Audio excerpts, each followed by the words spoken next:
안녕하세요. 인사드리겠습니다. 지트 고등관 국어과 죽전고 담당 강사 전진선입니다.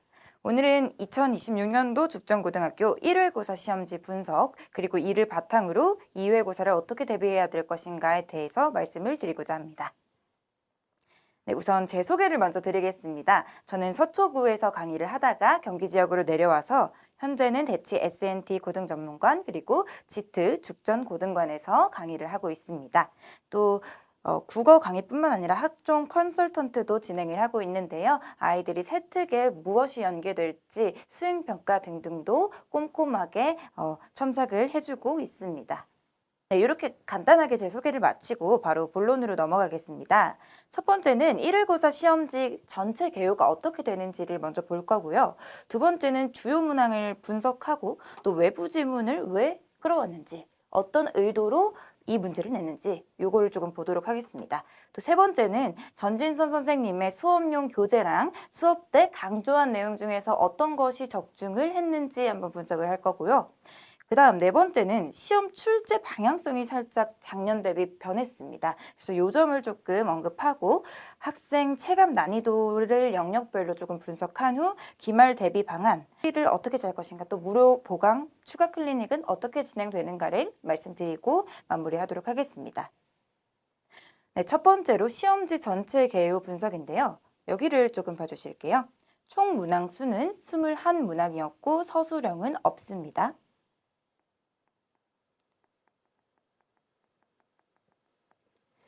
문학은 10문항이 출제가 되었고요. 문법은 7문항, 그리고 비문학, 논설문은 4문항이 출제가 되었습니다. 자, 예상 등급 컵 한번 보실게요. 80.X 혹은 79.X로 예상이 됩니다. 작년 대비 상당히 어려웠던 걸로 보이죠. 작년은 88.8이 1등급 컷이라고 했는데 작년 대비해서 굉장히 어렵게 출제되었다고 볼 수가 있습니다. 그러면은 출제 범위는 어떻게 되는가 조금 상세 분석을 해볼게요. 우선은 문학에서는요. 서정갈래, 방문객, 그리고 수라 이렇게 두 개 나왔고 서사갈래에서는 엇박자 D가 출제되었습니다. 그리고 여기다가 플러스 외부 지문으로 다이브라는 소설 출제가 되었고요. 여기 서정갈래에서는 김기택, 틈, 그리고 정호승의 허물이 출제가 되었습니다. 생소한 시들일 거예요. 문학 평소에 모의고사 문제를 많이 풀어본 친구들도 생소했을 텐데 특히나 여기 다이브라는 소설은 굉장히 많이 생소해서 학생들이 체감 난이도가 상당히 높았을 것으로 저는 생각이 되고 있습니다. 문법은요, 의문 체계부터 의문 변동 전체를 다뤘는데요.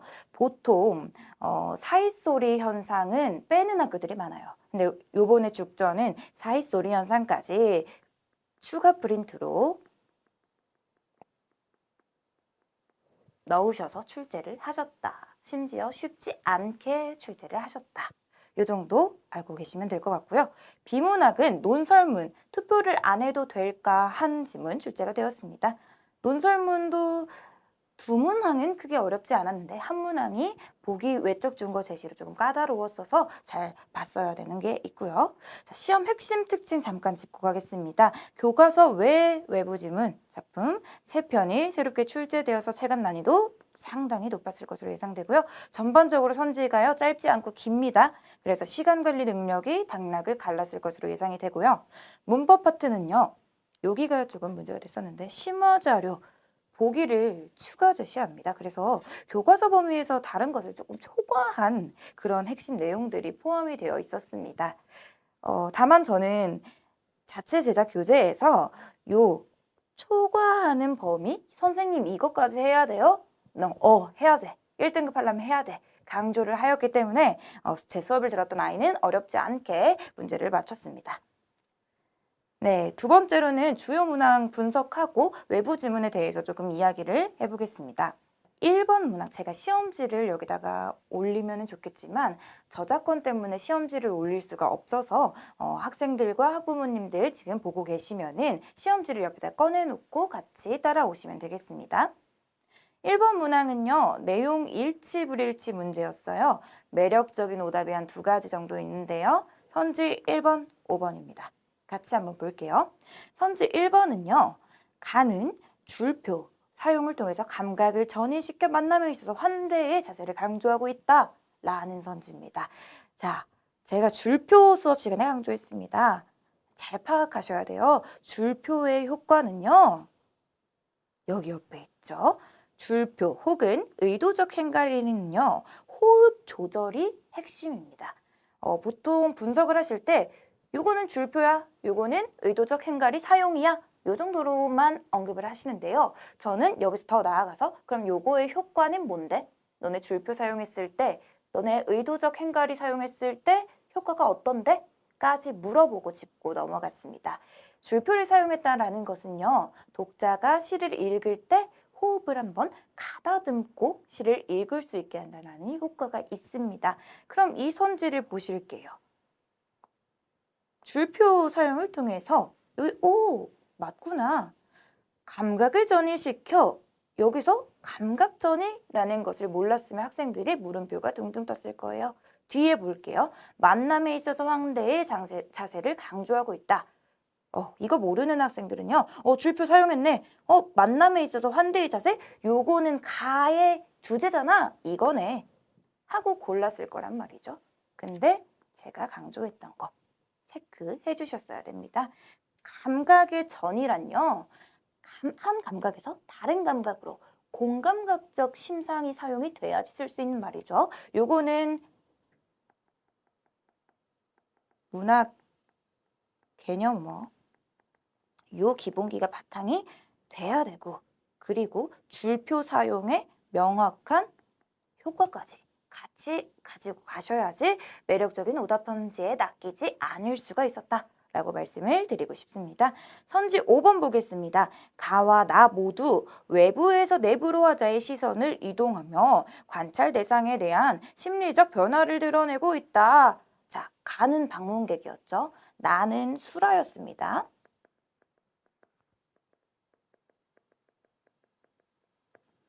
수라에서는 화자의 시선이 외부 거미가족에서 거미가족에게 미안함과 죄책감 그리고 내지는 동질감까지 느끼는 내부로 이렇게 화자의 시선이 이동되면서 심리적 변화가 드러나지 않나? 네, 맞을 수 있죠. 그럼 나는 맞습니다. 그럼 가 한번 보겠습니다. 방문객에서는요. 화자의 심리적 변화가 일단 나옵니까? 아니죠. 처음부터 끝까지 화자는 만남과 환대의 자세를 강조하고 있습니다. 그래서 여기서는 가가 틀렸습니다. 시선의 이동이라든지 심리적 변화라든지 명확하게 파악을 하실 수 있었어야 됐습니다. 그래서 요 두 가지가 조금 매력적인 오답 선지로 볼 수 있을 것 같고요. 우리 정답 선지 한번 볼게요. 3번.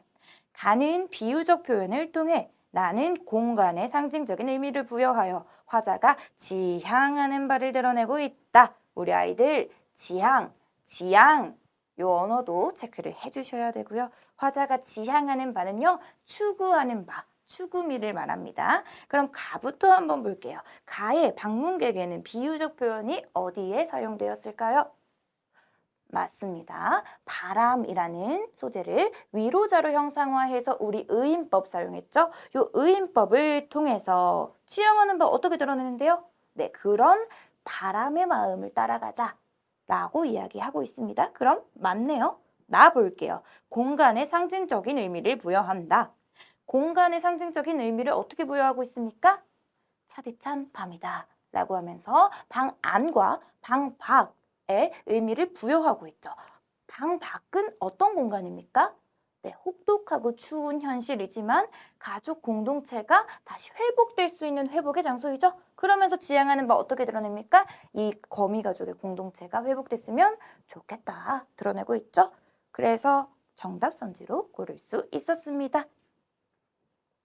네, 2번 문항은 조금 빠르게 넘어갈게요. 요거는 외적 증거 제시 문항인데요. 백석 시인의 모더니즘 특성을 보기로 제시를 합니다. 이미지즘 기법이라는 말이 선지에도 나왔고요. 생소한 개념이에요. 아이들에게는. 아이들이 공부할 때는 시를 분석하고 이 시와 연계되는 연계 작품을 보고 요 정도로 공부하지 백석 시인이 무슨 모더니즘 작가예요? 이미지즘 기법이 뭐예요? 요렇게까지 사실 공부하지 않기 때문에 생소했을 겁니다. 하지만요. 선지 자체는요, 명확했습니다. 보기를 보지 않더라도요, 명확히 오답 선지를 고를 수 있었기 때문에 그렇게 까다롭지는 않은 문항이었다라고 말씀드리고요. 외적 증거가 등장을 해도 요거에 낚이지 마세요. 라고 말씀드리고 싶습니다. 네, 3번 문항 보겠습니다. 3번 문항은 외부 지문 허물이 출제되면서 아이들이 많이 어려워했을 것으로 예상이 됩니다. 따라서 저는 고난도 문항으로 3번을 뽑았습니다. 틀린 선지를 고르라는 내용이었어요. 매력적인 오답 선지로 선지 4번을 꼽았는데요. 4번 선지를 보시면요. 나의 보드러운 종이의 바더는 대상에 대한 화자의 세심한 배려를, 허물에 슬며시 손을 떼고는 대상에 가하던 물리적 힘을 중단하려는 화자의 태도 변화를 보여준다. 네, 틀린 선지를 고르는 건데 요거는 맞는 선지입니다. 여기까지 끊어볼게요. 수라의 보드러운 종이에 받은다 라는 것은요. 제가 수업 때 단순히 촉각적 심장 사용했어가 아니라 이 촉각적 심장을 왜 사용했어? 대상에 대한 미안함과 그 배려의 태도를 보여주려고 이 촉각적 심상을 활용한 거겠지? 라고 이야기를 했었는데요. 여기까지는 아이들이 어렵지 않게 오케이 여기는 맞네 라고 체크를 했을 것입니다. 근데 뒤에를 보면요. 예상치 못한 외부 지문이 나오죠. 허물에 슬며시 손을 떼고 대상에 가하던 물리적인 힘을 중단하려는 화자의 태도 변화를 보여준다 라고 하는데 허물에서 슬며시 손을 떼고요. 물리적인 힘을 중단하려는 것은요. 대상에 대한 무심함에서 떨어지지 않으려요. 허물이 안간 힘을 써요. 그것에 놀라는 생명의 숭고함을 느끼는 화자의 태도 변화를 보여준다라는 거죠. 그러면 이건 맞는 선지이기 때문에 틀린 선지로 답이 될 수가 없습니다. 근데 여기 화자의 태도 변화 라든지 물리적인 힘을 중단이라든지 이런 것들을 판단하지 못한 학생들은 앞에는 맞는데 뒤에는 뭔가 틀린 것 같은데 라면서 4번 선지를 골랐을 가능성이 높습니다. 정답 선지 보겠습니다. 정답 선지는요. 나의 가슴이 짜릿한다는 대상의 즉각적인 반응을 목격하며 느낀 화자의 정서를 허물의 힘에 놀라는 대상의 가시적인 저항을 경험하며 느낀 화자의 정서를 드러낸다. 자, 여기 볼게요. 대상의 즉각적인 반응을 목격하며 느낀 화자의 정서. 화자의 가슴이 짜릿한 것은요. 큰 거미의 등장으로요. 비롯된 내면 성찰의 결과입니다. 본인의 행동이 이 가족 공동체를 해체했을 수 있다라는 죄책감과 미안함에서 오는 감정이죠. 이번 선지를 보시면요. 대상의 즉각적인 반응을 통해 화자가 짜릿한 정서를 느꼈다고 서술하고 있죠. 이것은요. 단순한 물리적인 외부 자극 때문에 화자의 정서가 유발되었다고 본 것이거든요. 단순한 물리적 외부 자극 때문이 아니라요. 대상에 대한 미안함 그리고 세심한 배려에서 오는 성찰의 결과이다. 라고 보셔야 됩니다. 따라서 앞에서부터 틀린 선지이죠. 이 외부 지문 왜 출제했을까요? 우리가 시험지 분석할 때 외부 지문 어렵게 나왔네. 망했네 이번 시험. 이렇게 끝나서는 안 됩니다. 이 외부 지문이 왜 등장을 했고 나는 왜 틀렸고 다음번엔 그럼 어떻게 대비를 해야 될까까지 가려면요. 시험이 끝나도 시험지 분석을 철저히 하셔야 되거든요. 그래서 조금은 길어질 수도 있지만 제가 외부 지문 허물을 조금 세세하게 정리를 해보겠습니다. 허물에 나타난 화자의 태도 변화 분석이랑 수라의 화자의 태도 변화 요거를 비교하는 것이 핵심입니다. 허물 먼저 볼게요. 허물은요. 초기 상태 볼게요. 생명체의 허물을요. 그저 작고 보잘것 없는 것, 죽어있는 껍데기 정도죠. 요 정도로 봅니다. 무심하게 대한다. 무심하게 생각한다. 별 생각이 없다. 라는 점에서 수라랑 연결되죠. 그 다음 전환점이 있습니다. 경이로움의 발견입니다. 허물을 벗고 나아간 생명의 흔적을 응시해요. 이 화자는 단순한 껍질이 아니라 생존을 위한 힘. 이것은 처절한 투쟁의 결과물이구나. 를 깨닫습니다.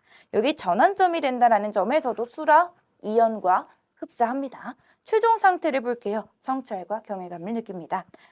이 허물은요. 단순한 작고 미미한 존재가 아닙니다. 라는 것을 깨달으면서 자신의 삶을 되돌아보는 성찰적 태도까지 이어진다라는 점에서요. 수라와 연관이 되겠죠.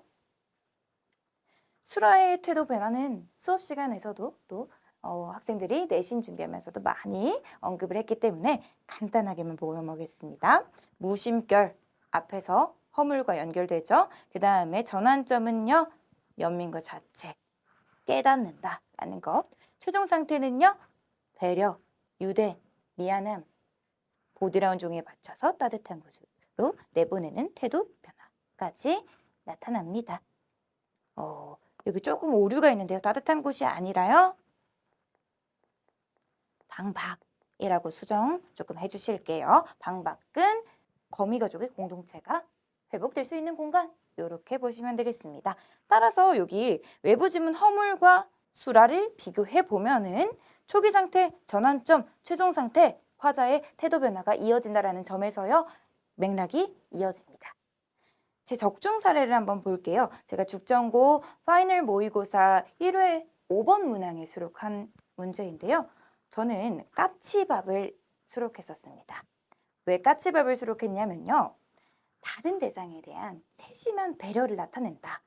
단순히 대상의 반응을 목격하고 느낀 정서가 아니라 다른 대상을 보고 본인의 내면으로 들어와서 성찰을 하고 그 다음에 세심한 배려와 연민까지 나아간다. 라는 것이 저는 요 수라를 분석하는 핵심이라고 생각을 했습니다. 그래서 까치밥과 수라를 연결해가지고 이렇게 5번 문항을 출제하였는데요. 이번 시험에서 고난도로 출제된 허물과 백석의 수라 복합 지문은요. 요 화자의 내면적 태도 변화를 얼마나 정교하게 파악했는가가 핵심이었습니다. 요 동형 모의고사를 풀면서 제가 아이들과 많이 연습을 했어요. 이번 선지에서 다룬 흩어진 존재들의 회복을 바라는 연민, 그리고 미미한 존재 아까 뭐였습니까? 네, 허물이었죠. 요거에 대한 경외감의 논리, 요거는요 실제 시험의 정답과 오답을 가르는 결정적인 기준이 되었을 것으로 판단이 됩니다.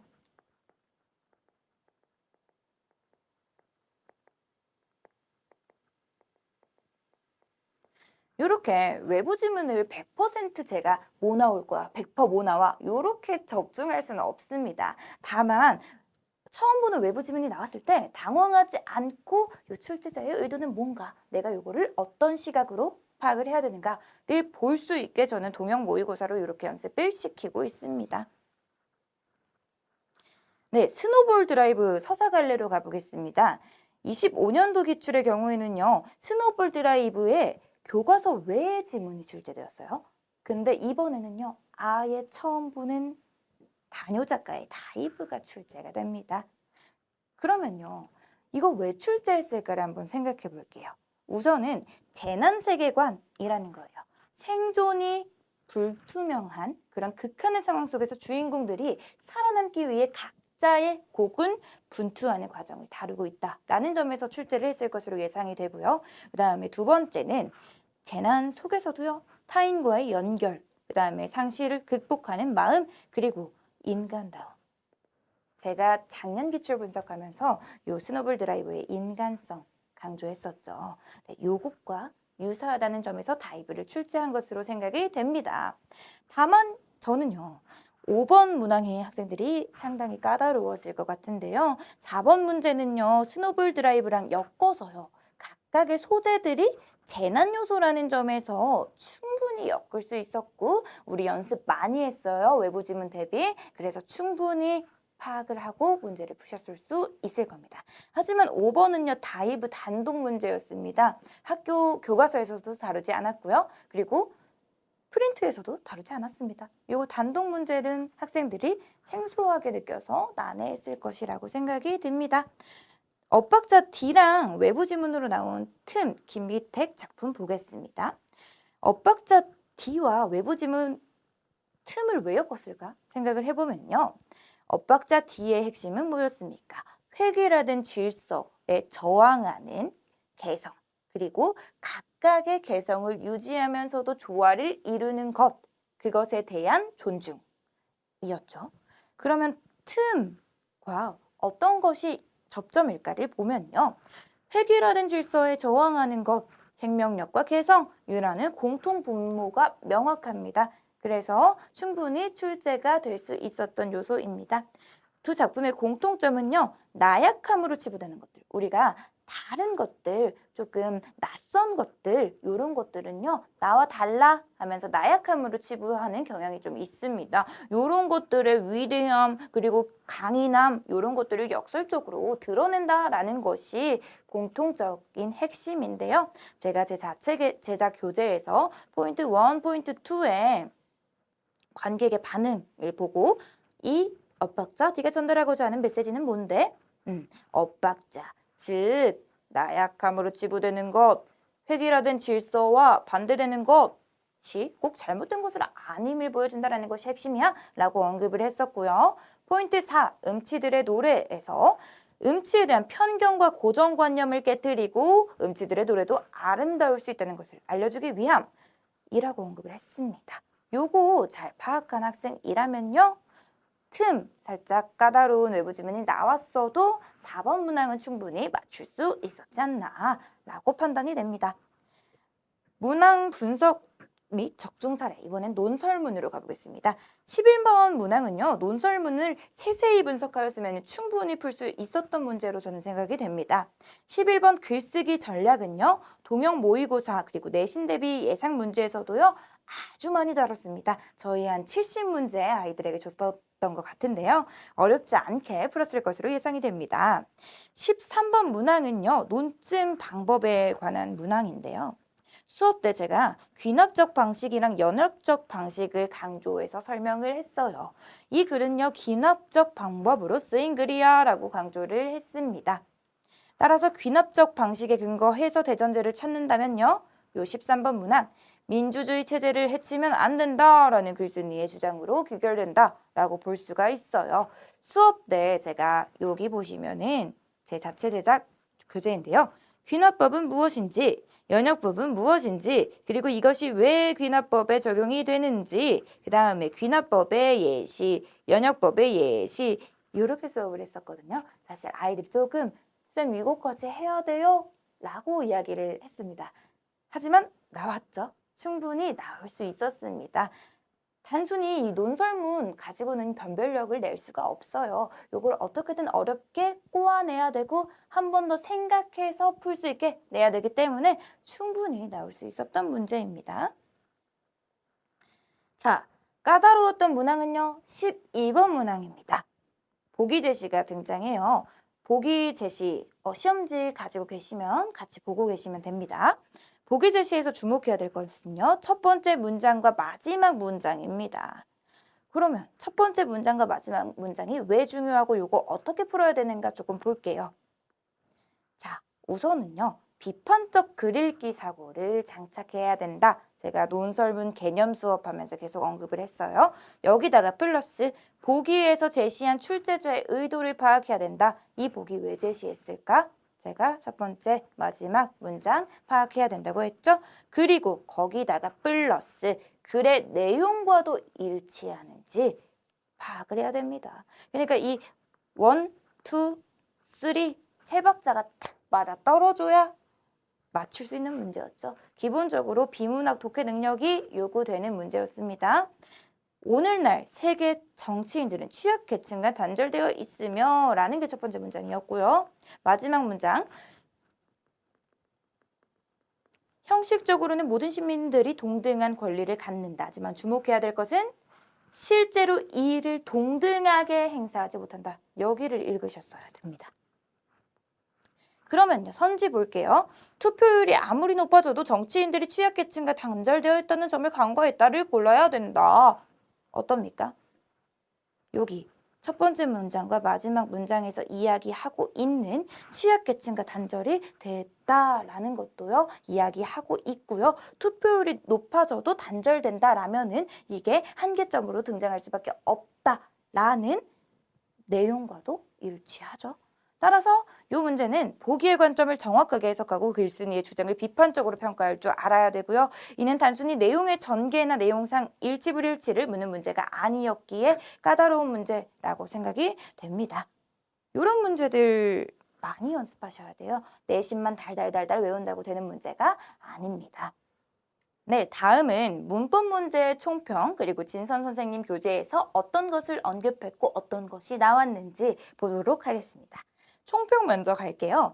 전반적으로요, 좋은 위치 변화인지, 좋은 방법 변화인지, 순행 동화인지, 역행 동화인지 등을 알고 있었어야 됐습니다. 좋은 위치 변화가 뭐였지? 좋은 방법 변화가 뭐였지? 시험장 가서 생각하고 있고 자음체계표, 모음체계표 그리고 있으면요, 우리 타임어택 심했을 겁니다.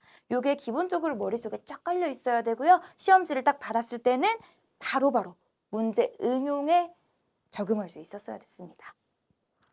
우선은요, 문법의 전반적인 개념을 잘 알고 있어야 됐고요. 선지 또한 까다로웠고요. 합성명사, 복합어 중에서도요, 합성어, 파생어 명확히 알고 있었어야 됐습니다. 합성어나 파생어는요, 형태론의 영역으로 우리 음운 변동에서 사실 다루지 않아요. 교과서에서도 없고요. 프린트에서도 한두 줄만 언급이 돼 있습니다. 하지만 요거 명확하게 알아야지 풀 수 있는 선지들이 많았습니다. 단순히 음운체계 열심히 공부할게, 나 음운 변동 열심히 공부할게 한다고 해서 쉽게 풀릴 문제가 아니었을 것으로 생각이 됩니다. 교과서 자료 외에도요, 심화 자료를 제시해요. 혹은 보기를 추가해요. 프린트에 나오지 않은 자료들을 넣어요. 학생들의 체감 난이도 상당했을 것으로 예상됩니다. 다만 뒤에서도 말씀을 드리겠지만 제 수업과 자체 제작 교재에서 형식, 형태소, 접사, 어미, 조사 이런 개념부터 시작을 해가지고 형태론 용어가 생소하지 않았을 것으로 생각이 되고요. 요 심화 자료나 프린트나 교과서에 나오지 않은 내용까지 문법에 다 담았기 때문에 제 학생들은 어렵지 않게 풀었다고 합니다. 우선 18번 된소리되기랑 사이소리 현상 구분 요거부터 가볼게요. 학생들이 많이 헷갈려하는 포인트입니다. 된소리되기에서의 된소리랑요. 사이소리 현상 중 된소리되기가 나는 걸 구분할 수가 있어야 되거든요. 왜냐? 된소리되기는 어디 파트입니까? 네, 교체로 배웠어요. 사이소리 현상은 어디 파트입니까? 네, 첨가 파트였죠. 구분을 잘 해줘야 돼요. 교체 파트고 첨가 파트인데요. 최종적으로는 된소리되기가 난다는 점에서 학생들이 여기서 막 동공지진이 나요. 근데 심화 문제로 내자면은 충분히 이거 비교하는 문제 너네 나온다. 제가 직보 때까지도 언급을 했습니다. 보시면요. 어간어미 사이에서 일어나는 경우가 있는지, 어간어미 사이에서는 일어나지 않는지, 혹은 안 울림 소리로 끝나야 되는 경우랑 울림소리로 끝나야 되는 경우랑 차이점 1, 2 이렇게 있죠. 충분히 요 표를 공부했었다면 구분할 수 있었을 것입니다. 19번 볼게요. 5번 선지 한번 보시겠어요? 두 개의 단모음이 제3의 단모음으로 축약된다 라는 것은요. 우리가 배웠던 반모음화 교체에도 해당되지 않고요. 모음 첨가, 첨가에도 해당되지 않아요. 보기에 제시된 특수한 경우로요. 교과서나 프린트에서도 다루지 않은 내용이죠. 보기를 읽고 풀면 풀 수 있는 문학이기는 해요. 하지만 배우지 않은 범위가 출제되면 우리 아이들 어떻게 되죠? 체감 난이도 확 올라가고 어렵다고 느껴집니다. 모음 첨가인가? 축약인가? 뭐지? 머릿속에 물음표가 둥둥 떠다녔을 것입니다. 자, 다만 3번 선지 보시겠어요? 모음 축약이다 이런 말이 나오는데 제가 엄청 강조했습니다. 선생님, 모음 축약은 없나요? 네, 없습니다. 2019년에서 20년 수능 이후로요. 모음 축약은요. 현 교육과정에서 사라졌습니다. 모음 축약 대신에요. 모음, 반모음화, 교체로 들어간다라고 제가 한 36번 정도 언급을 했습니다. 따라서 3번 선지는요. 명확한 오답이라 정답으로 고를 수 있으셨을 거예요. 20번 심화자료 보겠습니다. 심화자료 제시에는요. 봐야 될 게 두 가지가 있는데요. 첫 번째는 니은 첨가의 정의가 나옵니다. 근데 니은 첨가의 정의가 교과서 그대로 나오지가 않아요. 니은 첨가의 경우에는 교과서에서 언급한 니은 첨가가 있고요. 여기다 플러스 우리 사이시옷을 첨가하는 발음 유형 중에 두 번째 유형 니은이 덧나는 소리 이 두 가지를 다 포괄하는 정의로 심화 자료가 제시가 되었습니다. 또 두 번째 체크해야 될 것은 니은 첨가가 일어난 발음으로도요. 첨가가 일어나지 않게도 발음할 수 있는 예외의 경우를 제시합니다. 쌤, 이것까지 해야 돼요? 해야 돼. 엄청 강조했습니다. 니은 첨가가 일어난 발음으로도 첨가가 일어나지 않게도 발음할 수 있는 것들이라면서 검열, 금융, 야금야금 언급했는데요. 그중에서 검열, 금융 두 가지 나왔습니다. 그리고 니은 첨가랑 사이소리 현상 비교하는 것 여기 1번 요 사이소리 현상과 니은 첨가를 비교하는 표까지 외우고 넓은 범위에서 니은 첨가는 요 유형 두 번째까지도 볼 수 있구나를 파악한 학생이라면요. 심화 자료에서도 당황하지 않고 파악을 충분히 했을 것으로 생각이 됩니다. 다만 심화 자료 이렇게 추가되는 자료까지 공부하지 않은 학생들은 상당히 어려웠겠죠. 난해하고 처음 보는 경우니까요. 죽전고 출제 방향성을 조금 보겠습니다. 작년에도요, 외부 지문이 나왔는데 작년에는 기존에 출제되었던 우리 연계 지문이라고 하죠. 연계 지문으로 예측이 가능하거나 아니면 동일 시인의 다른 작품이라던가 이런 거를 끌고 왔는데요. 올해는요. 외부 지문 상당히 난해하고 생소한 것들을 끌고 왔습니다. 그리고 문법도요. 프린트까지 추가되면서 심화로 점점 가고 있어요. 내신 틱하게 내는 문제도 있고요. 기출 변형으로 내는 문제들도 있었습니다. 그래서 체감 난이도가요. 상당했을 것으로 예측이 됩니다. 여기 제가 문항을 조금 구조화한 거를 한번 보실게요. 매우 쉬운 문제는 없었습니다. 쉬운 문제는 4문항 정도 있었고요. 보통 문제가 7문항, 어려운 문항은 6문항, 매우 어려운 문항은 3문항 정도 있었고 여기 어렵고 매우 어렵고 요거는 제가 따로 정리해서 블로그에 포스팅 할 테니까 꼭 한번 참고해 보시고요. 전체적인 난이도는 중상 수준이었다. 어려움 이상 문제가 전체의 45% 전년 대비 상승했죠. 그러니까 당연히 1등급 컷도 훅 내려갔을 거고요. 쉬움 이상 확보 문항이 되게 적어요. 그래서 기본기 부족 학생의 격차가 크게 벌어졌을 것으로 예상이 되고요. 교과서 외 지문 3편, 요게 조금 변수였죠. 그리고 문법 심화 자료가 체감 난이도를 크게 높였을 것으로 예상이 됩니다. 그렇다면 기말고사 어떻게 대비할 것인가?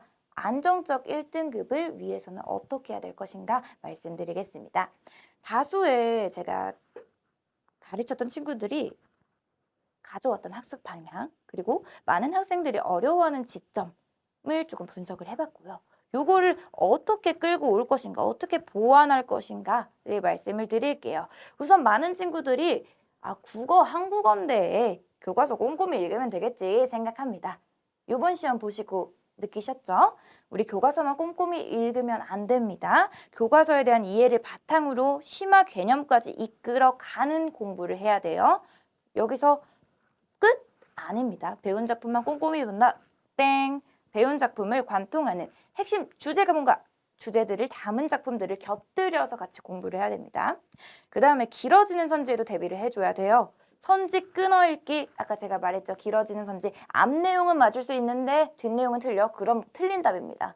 선지 끊어읽기를 체화시키자. 요거 계속 연습하면요. 나도 모르게 자동적으로 쓰면서 풀고 있거든요. 요 연습 꼭 하셔야 되고요. 자, 그 다음에 다수의 학생들이 외부 지문으로 나올 것들을 달달달달달 외웁니다. 한 12편 정도 나올 것 같아. 쌤이 손필기 자료 줄게 해서 실제로 주기도 했어요. 하지만 외부 지문을 예상하고 공부해두는 것 자체는 좋아요. 근데 외부 지문으로 이거 100% 나와 라고 할 수 있는 강사는요. 어딜 가도 사실 없어요. 내신 선생님 마음이기 때문에. 그렇다면 어떻게 할 건가? 처음 보는 작품에도요. 당황하지 않고요. 출제자의 의도, 이거 왜 같이 냈을까?를 빠르게 파악한 후 기존 학습한 작품과 비교하셔야 되고요. 문제에 적용하는 연습이 필요합니다. 그러기 위해서 제가 여기 곁들여서 공부한다라고 했는데 주제들, 핵심 주제들, 관통하는 핵심 주제들을 담은 작품들을요. 달달달달 외우는 게 아니라 뭐랑 연계돼서 나올지 시어의 비교라든지 주제의 비교라든지 요렇게 비교 공부를 하셔야 됩니다. 그리고 마지막으로 문법 얘기하고 넘어가겠습니다. 문법 단순 암기 하죠. 우리 아이들 단순 암기하고 문제 몇 번 풀어보고 달달달달달 암기합니다. 5개념 없고요. 추가되어야 되는 내용은 추가해야 되고요. 그렇다고 또 오버 개념이 되면 안 됩니다. 문법 교과서에 있는 거 달달달달달 이걸로 안 됩니다. 더 심화적으로 깊게 들어가야 되는데요. 그렇다고 또 오버 개념이 되어버리면은 또 머릿속에서 엉킵니다. 요거 세 가지 적절하게 담은 게 저는 사실 제 교재라고 자부할 수 있습니다. 네, 요렇게 공부를 하셔야 되고요. 문법 개념을 심화로 깔고 가야 되고요. 요 개념을 베이스로 고1 내신 기출만 풀면 안 됩니다. 고1부터 고3에 해당되는 기출 풀이를 쭉 해보면서 평가원식 사고 체계를 구축해야 합니다. 또 내신식 꼬아 나오기 문제도 함께 대비를 해야 합니다.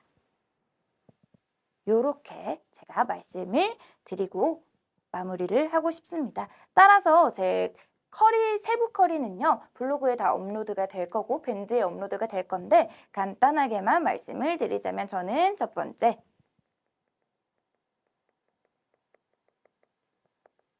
무조건 자체 제작 교재를 사용합니다. 시중 교재도 물론 좋고요. 자습서도 정리가 잘 되어 있어요. 하지만 자습서로만 공부하는 거 우리 학생들이 집에서도 충분히 할 수 있습니다. 문제가 어렵지 않아요. 그렇다면은 제 자체 제작 교재는 뭐가 다른가? 자체 제작 교재는요.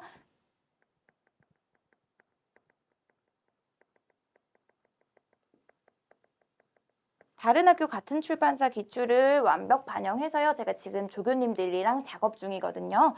어떻게 내신 틱하게 나올지, 어떻게 심화가 나올지 계속해서 회의를 하면서 자체 제작 교재를 매주 빌드업하고 있습니다. 이렇게 나갈 거고요. 두 번째는 24시간 질문방 열려 있습니다. 이 질문방은요. 카톡 오픈 채팅으로 해도 되고 선생님 저 카톡 질문으로는 이해가 안 돼요 하는 친구들은요. 줌 요청을 하시면 제가 언제든지 줌을 켜드립니다. 물론 제가 10시 이후에 수업이 끝나기 때문에 요 시간만 맞춰서 언제든지 줌 요청해 주시면 되고요. 쌤 그럼 10시 전에 질문은 어떻게 해요? 네, 조교님들이 오픈 카톡 방에서 항상 대기하고 답변 드리고 있습니다. 그래서 이렇게 말씀을 드리고 싶고요. 또 세 번째, 저는 시험 기간 때 무료 보강 3회, 제가 화요일이 휴강일이어서 화요일 혹은 수업이 조금 일찍 끝나는 날 학생들과 맞춰서 무료 보강 3회를 진행할 예정입니다. 이렇게 말씀드리고 싶고요. 믿고 맡겨주신 만큼 제가 진심을 다해서 그리고 제 적중률로 보답하겠습니다. 들어주셔서 감사하고요. 우리 학원에서 대면으로 만나 뵙기를 기대하겠습니다. 전진성 강사였습니다. 감사합니다.